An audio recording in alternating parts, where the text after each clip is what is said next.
Welcome to SportsBeat KC, the Kansas City Star's daily sports podcast. It's Monday, May 22nd, and I'm Blair Kirchhoff. Not a good weekend for our soccer teams. Sporting Kansas City's coming off an ugly 4-zip loss at St. Louis City, and the KC Current dropped its fourth straight in all competitions over the weekend to Louisville. Beat writer Daniel Sperry is here to break it all down, and the news isn't all bad. Sporting had produced 2 victories and a tie in its previous 3, and although the Current has had a rough go lately, it had also put together a winning streak earlier this month. So we talk about what's going wrong and right with the clubs. One thing that's going well for the Current, the fans are showing up in record numbers. We talk about it all with Daniel Sperry, starting with his thoughts on Sporting KC. Let's get going. All right, Daniel, how you doing today? I'm doing good, man. How about yourself? Doing all right. I thought it was got to watch Sporting Kansas City on cable television. They streamed the game against St. Louis was on FS1. It was fun to watch for about 10 minutes. From a Sporting KC perspective, and then it really unraveled. Sporting had played so well the past week and a half or so, and then did not play well at all against St. Louis City. Let's talk about that game. I read the comments afterwards, and I didn't disagree with Peter Vermees, who said he thought that the game kind of turned on the penalty kick, which was St. Louis's first goal. But given that, and I do want to talk about that, but that of course happened. But I just thought St. Louis brought more energy the entire game. And Sporting Kansas City could not match it. So I do want to talk to you about how well Kansas City played up until that game, but let's start with the game itself. Yeah. What were your impressions from the 4-zip loss to St. Louis City? I mean, it was entirely energy. I think you hit the nail on the head there. And when you play, you could talk about playing 3 games in 7 days, but in reality, they've played 5 games in 14 days. That's a lot of time. They only rotated the lineup once. And I think that's that you're at the end of that stretch, and Peter made only 3 changes from the team that played on Wednesday, which was only had 1 change from the team that played on Saturday, the week before. They did not come back to KC. They flew straight to St. Louis from Los Angeles. And I think that plays a role in not having that energy and being able to do that. I mean, Remy Walter is not a guy whose first touch or is sloppy. He's a guy who is more known for going entire matches without having an incomplete pass to his own teammates. And I mean, passes were sloppy, getting intercepted, runs were half made, and then the pass would go and nobody would finish the run. It just seemed in a way that they were a bit out of gas. St. Louis had the whole week off and played their game plan to perfection. I also think part of the game plan was is a point as well here. You have to expend more energy when you don't have the ball. And for a team that's short on energy, going to do that might been a little bit difficult in that situation. But the book was out on St. Louis to let them have the ball. I mean, they were on an absolute tear. But in reality, even with the result on Saturday, Kansas City has earned more points in MLS play since April 1st. With how bad they've been, have earned more points than St. Louis, including that 4-0 defeat to St. Louis since April 1st. So the book was kind of out on St. Louis about how to play them, and Sporting outpossessed them, outshot them, had higher expected goals. If you look at some of the more advanced statistics, the goalkeeper for St. Louis made a couple of really, really good saves late in that game that probably would have shrunk that scoreline a little bit. But the damage had already been done at that point. And it's one of those things where Sporting just didn't match the energy from the get-go. And I told somebody who was sitting near us, and I said, hey, we're going to know within like 5 minutes of this match of whether or not they're up for it. And within 5 minutes, you had the first massive chance that came up. Kendall McIntosh made a great save there. But then 10 minutes later, you have the penalty kick that gets called. And the game really turned at that point. I think there were some calls and some things that happened in the lead up to that for calling that a penalty kick just boiled over into a lot of frustration. And so you mix the energy, you mix the, trying to do it a way that kind of plays into what St. Louis wants to do. And then you mix that also with some poor officiating. You get the result. What you've baked in the oven there with that recipe is a 4-0 loss to St. Louis. Yeah. I thought, I just got the feeling, just as much as I watched, which was the entire first half, and then about half of the second half, that Sporting was just overwhelmed in this game. And the penalty that opened the scoring is one of those where the way I thought about it, if that's going for your team, you're 100% convinced it's a penalty. If you're a neutral observer and you're looking at that play, you almost see it as a 50-50. Could be a penalty, could justify it not being a penalty, but it was called a penalty. And I noticed Peter Vermees opened his post-game comments with that, with a thought on it. He obviously wanted to talk about it and had something to say about the penalty. I don't know. Listen, I think St. Louis proved over the course of the game it was the better team on this night. But who knows what happens if that penalty's not called and how the game unfolds. So what was your takeaway? Were you as definitive as Peter Vermees was about it? But what were your thoughts? I feel pretty definitive that it wasn't a penalty, in my opinion. Look, this is a physical game, right? Contact happens, but I don't think there's much contact there, if any, that happens between Radoja and the player. And Radoja really does. There's a shot from behind the players and then a shot from in front of the players as they're coming towards you. And it's very in slow-mo. I thought it was pretty clear that he wins the ball.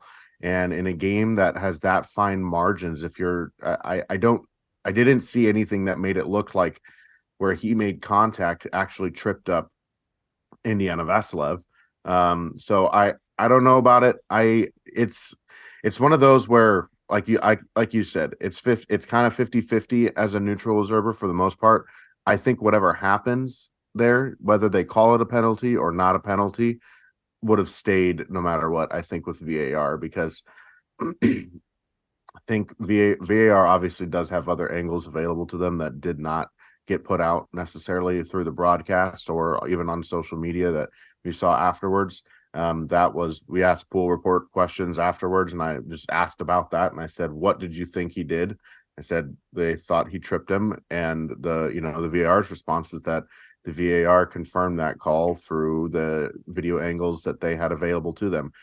They have a lot more than what gets put out on the broadcast trucks. So I'll be curious to see later on in this week when Pro kind of does their inside the review talk on it, and we'll actually get to see that angle and see what the definitive moment was for the ref thinking that he made contact with the player. But yeah, I think it's one of those things too, where when there's some tackles before that, a St. Louis player, I think when he left his feet, jumped in, and they were hounding Gadi Kinda all game long. It's arguably a foul on Gadi Kinda in the midfield in the build up to the second goal. And so I think when you mix in the scheduling, the fact that they want to pump this up, players kind of mentioned this afterwards. The league wants to pump this up as a rivalry, but you dealt us a bad deck and made us go to LAFC while St. Louis gets to rest and put all this energy and effort into this game where we've got to focus on a midweek game against LAFC on the road. It's the hardest place that we're going to have to play, this whole year. And, now you've got these calls. I mean, that foul got called a foul against Gadi Kinda where the guy leaves his feet. It's borderline a red card. It's for sure a yellow card. It's borderline a red card. And so the fact that there was nothing done on that, I think mentally players just kind of also, it seemed like they felt a little bit defeated too, which is, I think that's a frustrating point for fans to see, I think too, because you would want them to have their heads in it, for the whole 90 minutes.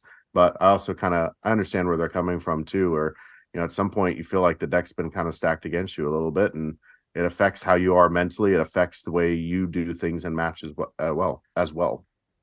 Yeah, you make good points.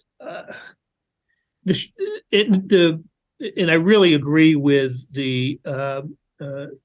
listen, talking about Kansas City St. Louis as a rivalry, a series. It was the first game played between these two teams as MLS opponents, and the league absolutely would love to see nothing more than a rivalry, a game to look forward to, a game to always be able to showcase every week the way we have. This exists in MLS and other places, right? And certainly in LA with their two teams in New York and in others. Kansas City and Minnesota have tried to kind of stage a rivalry here. I don't know how much of it feels like a rivalry. I don't know how many additional tickets it sells, right? Right. That to me is the how many ratings points it's worth. Those are signs of a rivalry. Kansas City, St. Louis certainly would be, just based on geography, and both teams, in metro areas and opposite sides of the state of Missouri could work. It never has worked historically in any other sport. Well, mainly because they're not in the same league in baseball, and they play each other every year. But it's not. It's just different in baseball, and they don't share basketball or hockey. So this would be the one sport where it could take off as a rivalry. How many times will they play? 3 times total this year? Is that what it is? Yeah, they'll play each other twice in September, at the beginning of the month and at the end of the month. So I think September 2nd is the next match between the two, and they'll be here in KC for that. But so if you want it as a rivalry, you don't give Sporting the schedule that it did with the midweek game, and St. Louis with the off. Maybe it's done with the idea that Sporting is the established, give them the disadvantage as the established team, and give St. Louis a break as the first year franchise. But if that was the case, it worked. It worked great to St. Louis's advantage. Yeah. But all right, so a bad loss for Sporting, but they had been playing well. They did go to LA on Wednesday and got a tie on Johnny Russell's goal, one all tie. Johnny Russell's 50th goal with Sporting Kansas City. Only 2 players in franchise history have more, and they had 2 victories before that. Went to Seattle and picked up a great win, and then handled Minnesota at home. So Sporting had been playing well. They were. You can make a case it was a tired team that went to St. Louis and played that late game on Saturday night. Should we be discouraged by Saturday to the point where we don't think that the turnaround is continuing or will continue for Sporting?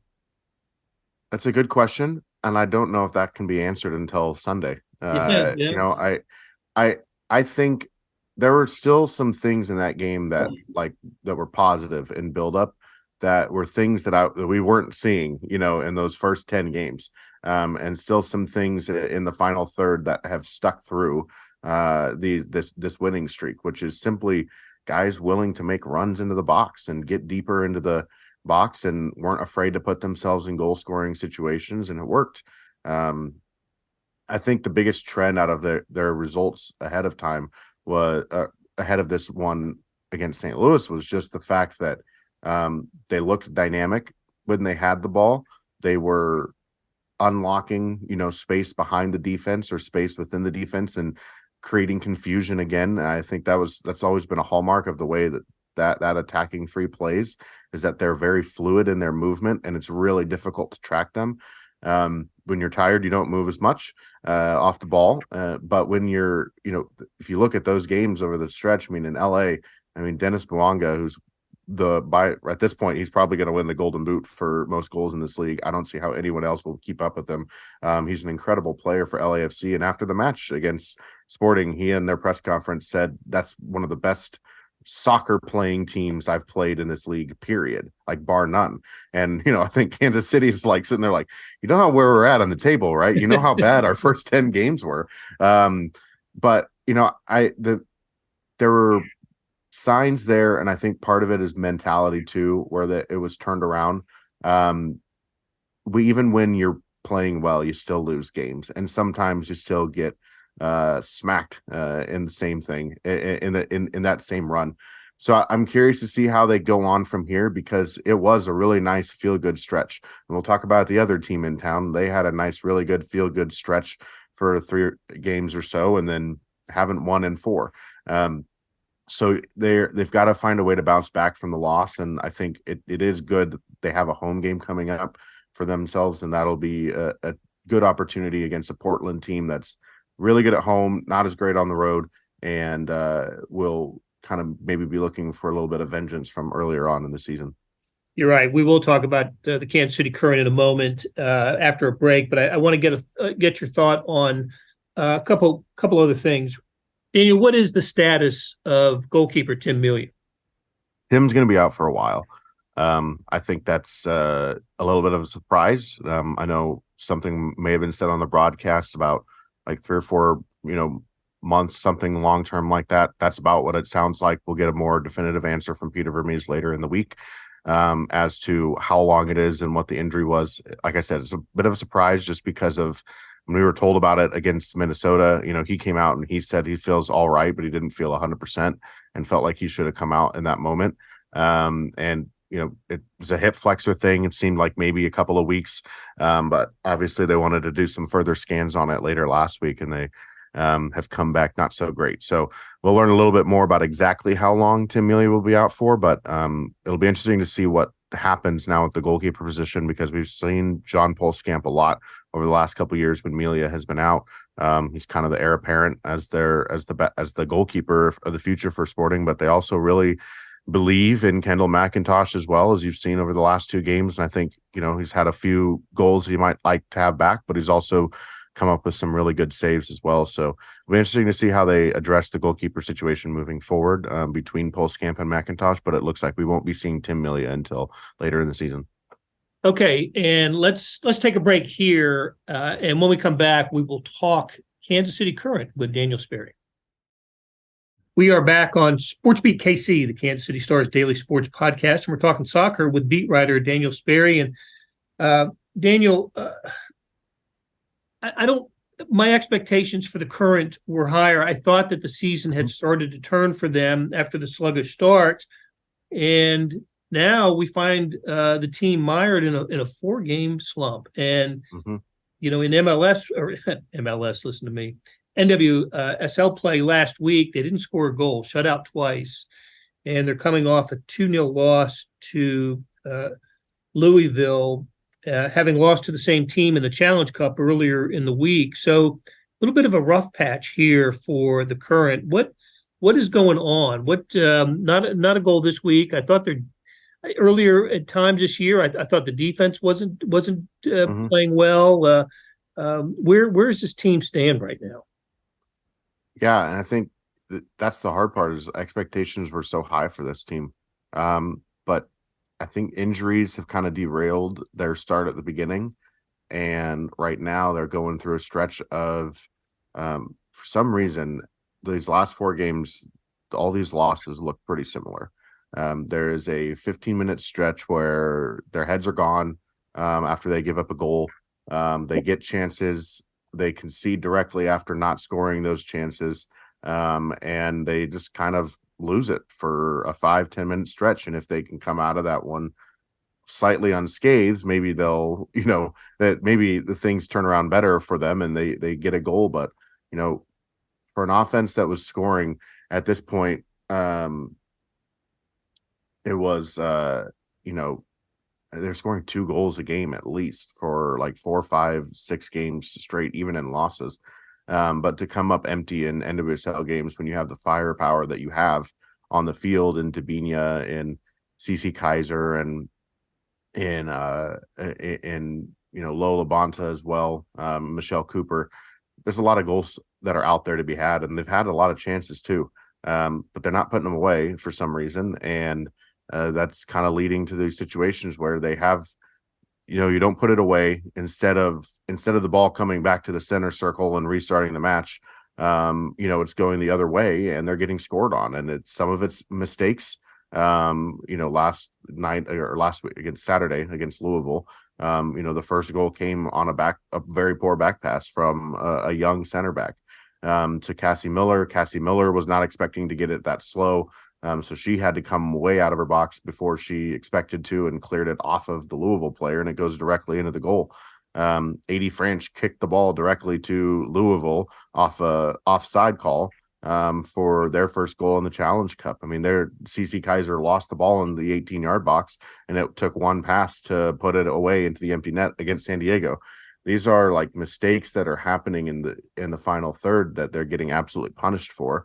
And they're not punishing teams for their mistakes. And so when that happens, you go on a stretch like they have. And, it's one of those things where this was something you saw in the Chicago match.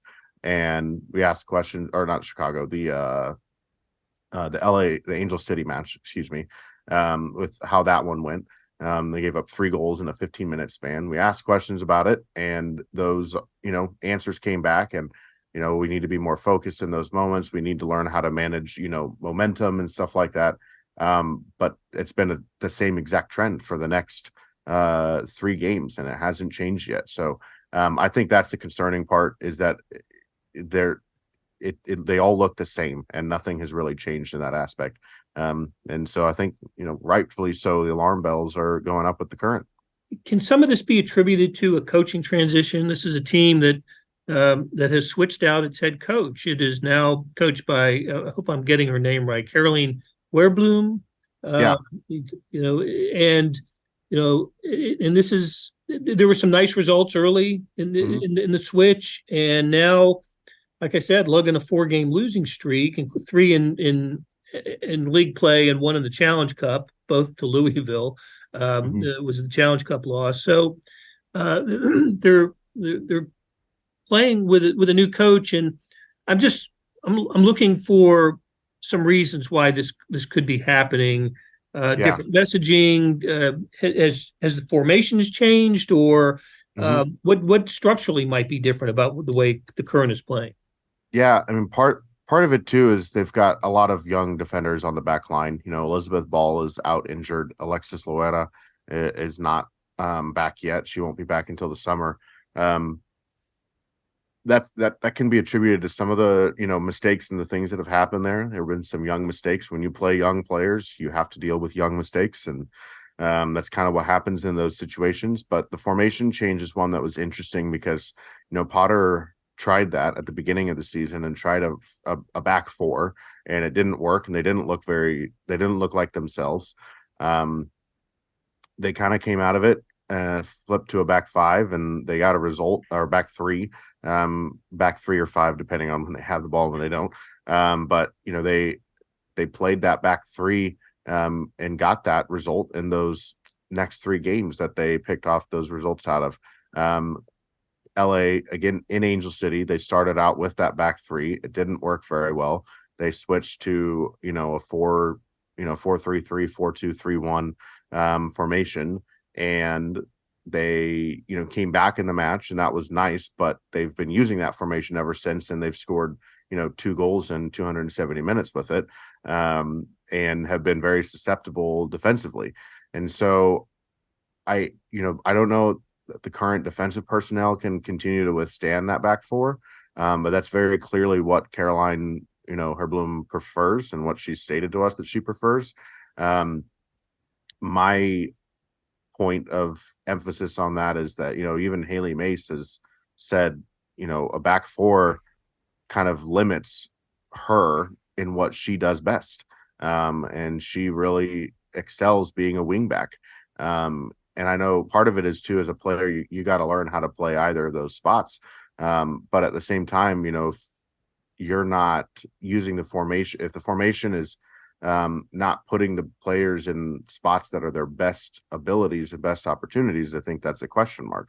And this team objectively throughout the last 2 seasons has looked better when playing with a back 3 or a back 5, and using Kate Del Fava and Haley Mace as wingbacks than it has in the back 4. So I'm curious if they decide to go back, if they decide to give up on the push on here. But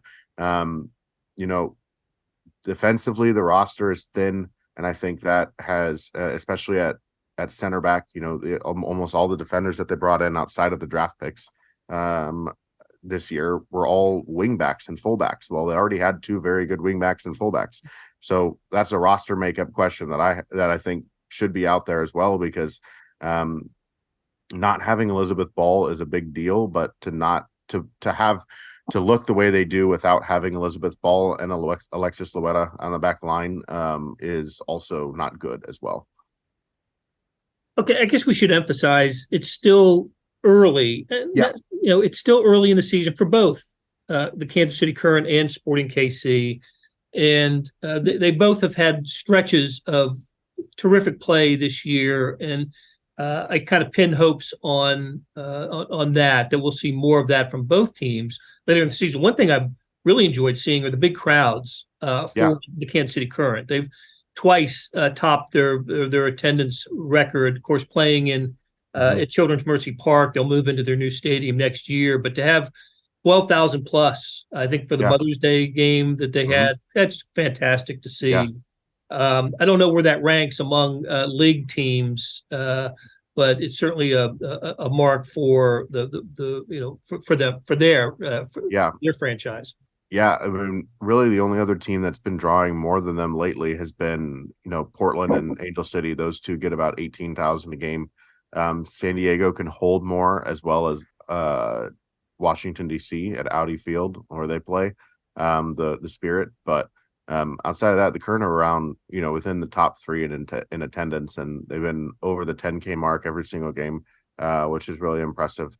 Last year was kind of building in the Challenge Cup. It was around 5 or 6 and started to push up to 7 and 8 by the end of the year. They were pushing 8 and 9,000 every single game. But you noted that Mother's Day game, there were more people at Children's Mercy Park on their Mother's Day game than their new stadium will hold. That's a good point to have there for them as they'll move into their new spot downtown. I know more people will really be interested in going just because of the new hype around the new building and the new stadium that by all renderings and everything we've seen looks like it's going to be an absolute hit down there in the north side of the city. So it's good to see the attendance continue to rise. They've got a lot of players too that are bringing folks in. In the Orlando match, there was a whole section of fans just wearing Brazil jerseys because it was Debinha versus Marta. And so, just Brazilian folks, and they were cheering every touch from any Brazilian on the field. So it's cool to see things like that come out of that attendance boost that they've had. But overall, atmosphere has been great at Children's Mercy Park for their games. So time to start winning on the field too. Yep. And I can remember when they were putting a couple thousand in, it was at Shawnee Mission North's stadium of the old KCFC team, which was a great team. They won championships, but not embraced like the Kansas City Current is being embraced. It's great to see. All right, Daniel, great conversation as always. We'll do it again soon.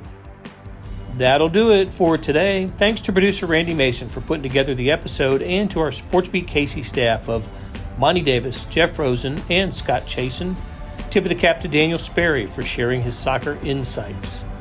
Today's morning sports edition was packed with soccer coverage, news of the NBA and NHL playoffs, the PGA won by Brooks Koepka, baseball, auto racing, that all-star race in North Wilkesboro, which, by the way, is where I saw my first NASCAR race. So much more. Check it out at liveedition.kansascity.com. Thanks for listening, and we'll be back soon with another SportsBeat KC, where we talk sports in Kansas City every day.